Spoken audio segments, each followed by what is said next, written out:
Hello everyone, welcome to Oliveboard. My name is Himanshu Sharma.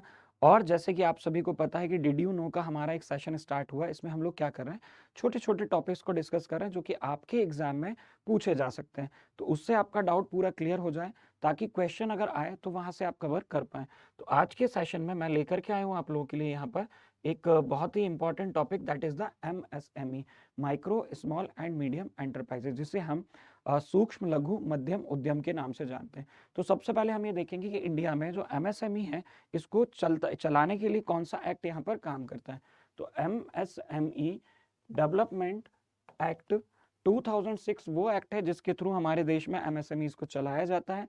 उनका जो coverage है और उनकी जो इन्वेस्टमेंट सीलिंग, मतलब लिमिट्स जो है इन्वेस्टमेंट की, वो भी इसी एक्ट के अंडर डिसाइड की जाएंगी। अगर हम बात करें इस एक्ट के हिसाब से, अकॉर्डिंग टू दिस एक्ट, इस एक्ट के हिसाब से भारत में जो एमएसएमईज हैं, माइक्रो स्मॉल मीडियम एंटरप्राइजेस हैं, उनको दो अलग अलग कैटेगरी में डिवाइड किया गया।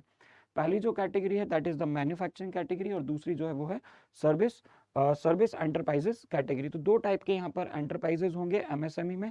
पहला होगा मैन्युफैक्चरिंग और दूसरा होगा आपका सर्विस एंटरप्राइज। मैन्युफैक्चरिंग का मतलब आप क्या समझते हैं? मैन्युफैक्चरिंग से हम समझते हैं किसी भी प्रोडक्ट को बाय प्रोडक्ट में कन्वर्ट करना। It means we collect the all the inputs and convert into the new output. It means जिससे हम बोल सकते हैं कि हम बहुत सारी चीज़ों को इकट्ठा करते हैं, नए प्रोडक्ट के रूप में उसको क्या कर लेते हैं, नाम दे करके नया प्रोडक्ट बना लेते हैं, बाय प्रोडक्ट में उसको कन्वर्ट कर देते हैं। तो conversion of the inputs into the output, उसको हम यहाँ बोल सकते हैं मैन्युफैक्चरिंग।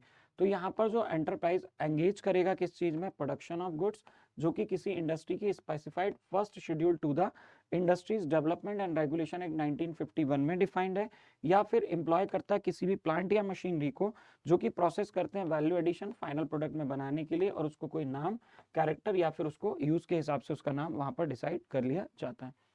मैन्युफैक्चरिंग एंटरप्राइज जो होते हैं, इनको हम डिफाइन करते हैं in terms of investment in plant and machinery, कि ये किस सेक्टर में जाएगा। इट मीन्स कि ये माइक्रो होगा, स्मॉल होगा, मीडियम होगा, तो ये किस हिसाब से होगा, कितना इन्वेस्टमेंट किया जाएगा उस प्लांट और मशीनरीज में, उसके बेसिस पर।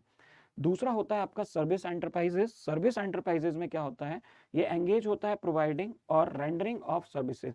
या तो ये प्रोवाइड करेंगे, रेंडर करेंगे सर्विसेज को, और इसे भी डिफाइन किया जाता है इन टर्म्स ऑफ इन्वेस्टमेंट, जो कि किसमें किया जा रहा है, इक्विपमेंट में किया जा रहा है। तो जो लिमिट होती है इन्वेस्टमेंट की इन प्लांट्स में और मशीनरीज और इक्विपमेंट्स में फॉर मैन्युफैक्चरिंग सर्विसेज एंटरप्राइजेज, ये नोटिफाई करती है। और इसी के बेसिस पर हम क्या करते हैं, इसी के बेसिस पर हम बताते हैं कि ये किस सेक्टर में, मतलब माइक्रो स्मॉल या मीडियम एंटरप्राइज होगा। राइट, चलिए तो पहले हम पुरानी लिमिट्स को देखते हैं कि पहले क्या था, कि रिवाइज डेफिनेशन ऑफ एमएसएमईज क्या है, क्योंकि इससे रिलेटेड क्वेश्चन आपके पीपीबी एग्जाम में और आपके आईईआईएफएस दोनों ही पेपर में पूछे जाएंगे। तो उसके हिसाब से अपन देख लेते हैं, क्योंकि एमएसएमई वाला पार्ट आपका आईईआईएफएस में भी और पीपीबी में भी।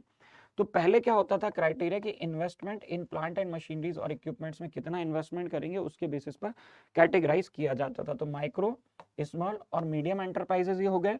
यहाँ पर हम देखेंगे मैन्युफैक्चरिंग एंटरप्राइजेस और सर्विस एंटरप्राइजेस। मतलब पहले ये था कि जो भी मैन्युफैक्चरिंग एंटरप्राइज जिसकी 25 लाख रुपए तक का इन्वेस्टमेंट, अगर स्मॉल है तो अप टू ₹5 करोड़ इन्वेस्टमेंट, और इन्वेस्टमेंट अप टू 10 करोड़ है तो मीडियम।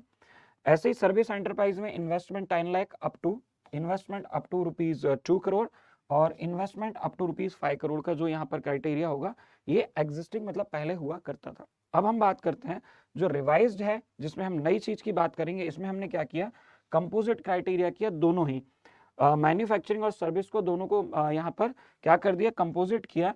और इसमें इन्वेस्टमेंट के along with the we have added another thing, that is the annual turnover. Turnover भी एक क्राइटेरिया बन गया जिसके बेसिस पर इनको क्लासिफाई किया जा सकता है। सबसे पहले आएगा आपका माइक्रो, फिर स्मॉल और फिर मीडियम। यदि हम बात करें यहाँ पर मैन्युफैक्चरिंग एंड सर्विसेज की, तो इन्वेस्टमेंट अप टू ₹1 करोड़ है किसी भी इंडस्ट्री का, और टर्नओवर अप टू ₹5 करोड़ है, that is called the micro enterprise. यदि किसी एंटरप्राइज का investment up to ₹10 crore and turnover is up to ₹50 crore, that is called the small enterprise.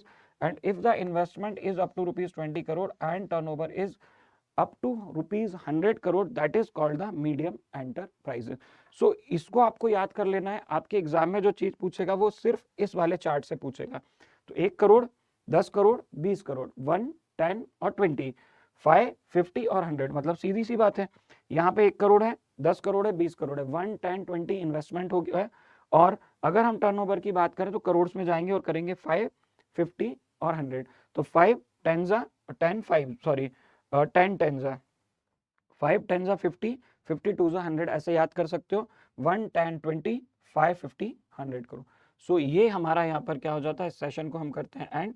और इसी के साथ मैं आपको बता देता हूँ कि यहाँ पर ये जो सेशन है आपका, इस सेशन में पूरा इसी तरीके की चीज़ें आपको मिलती रहेंगी।